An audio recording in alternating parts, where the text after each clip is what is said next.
came here to yap about the, I guess, new situation with bricks and minifigs. Or whatever, BAM, whatever you want to call it. I got some new stuff, and the main stuff is kind of messed up that the company would do this, and I think y'all should just take a good look at this company and evaluate if they're actually good people and should be in the Lego business. So I'm just go over the gist of it. This also happened like a month ago, so I'm really late, and there's some stuff with the old owners of the store, which they've come forward, shared a lot of information, and it helps a lot with this case. Now, it's not very easy to fight a very big company like Bricks and Minifigs. They are like $1 million franchise, so anyways, that's just mostly everything that I have for the beginning of this video. It's some messed up stuff, though. You gotta just take a good look at these people, just find out what was the meaning of this. Obviously money, but that's really like kind of trying to figure out why would you do this. We're confused. But anyways, here's a clip from them. Doing well. I loved my customers, and it seemed like everything was going to work out fine. Then we decided to move overseas because of my work. I'm a publisher at a small press, not a pipe publishing, and we thought we might need to be publishing from outside the US for political reasons. When we approached BAM about selling the store, they pretended to be open to the idea, though they would later admit they had been planning this. A guy named Brandon Best showed up on a Thursday night and demanded the keys. They threatened us with the police and promised to do an inventory and compensate us. They said they understood there was a large collection on consignment and acknowledged they were taking that over.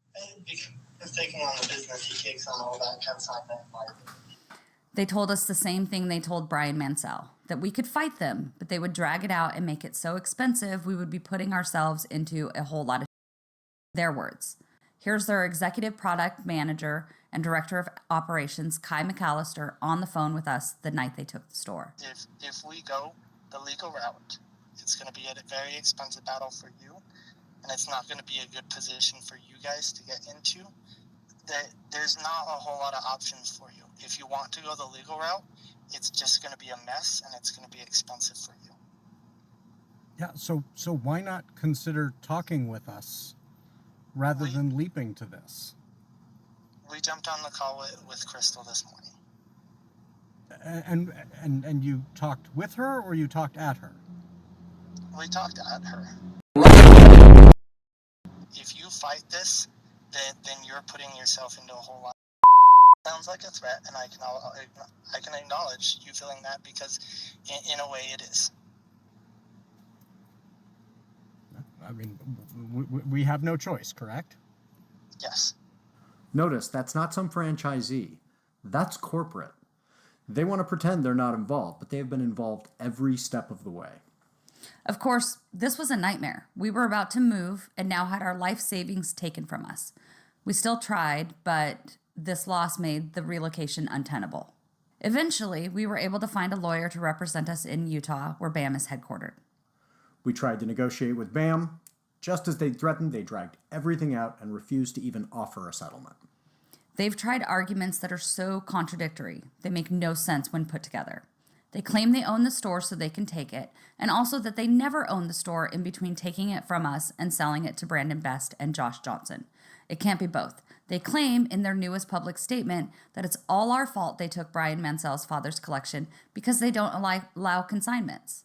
But they were always aware of the consignment. They promoted it when it was on the news and in the newspaper a year before they took our store, and the franchise agreement expressly allows consignment, in contradiction of their newest statement. And we've since learned they were saying all kinds of crazy things about Chris behind her back, both to customers and to employees, which are slanderous, to try to blame this on her. And once they even tried to say we never owned the store in the first place, which would mean all their claims that it's the previous owner's fault would be lies. And I guess that you were unpaid labor for 2 years? So yes, we are suing them. And yes, they are trying to make it so expensive, we'll have to give up. If you fight this, then you're putting yourself into a whole lot of... We believe the best way to get Brian compensated is to win our lawsuit and include the full value of his collection in the damages so that he can then be compensated. So if you want to help Brian get paid for his collection and help us, and hold these horrible people accountable, please donate to our GoFundMe so that we can afford to fight them to the bitter end. and if you can't afford to donate, we get that. Please share this so that more people see this. We've learned they've done this to other franchise owners, and we want to hear from other people BAM has treated in this same way. Please don't harass the employees at the various franchises. This is not their fault. However, I was required as a franchise owner to pay 6% of my sales in monthly royalty fees to corporate. So do with that information what you will. Please do whatever you can to encourage corporate to come to the table, settle with us, and through us, Brian Mansell, so that they can try to make this right. If they settle, fairly and completely, and if we're allowed to tell you after that settlement is reached, we will.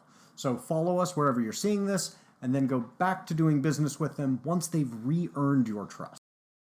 That was really all for that.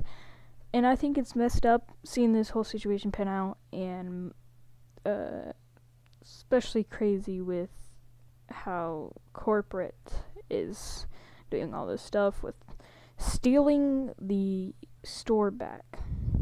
Mind you, these people probably paid a ton of money to get the store, and then corporate just comes and snatches it, just like that. They have no power to do anything, really, because the police are literally in Bam's hand. So it's like, you can't do anything. They've manipulated the police, which I'm sure of.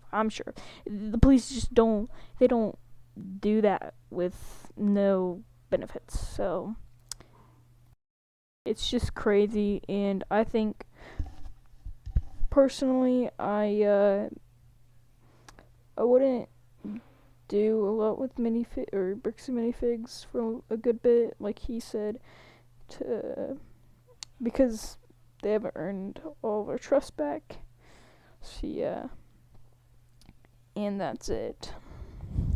Bye.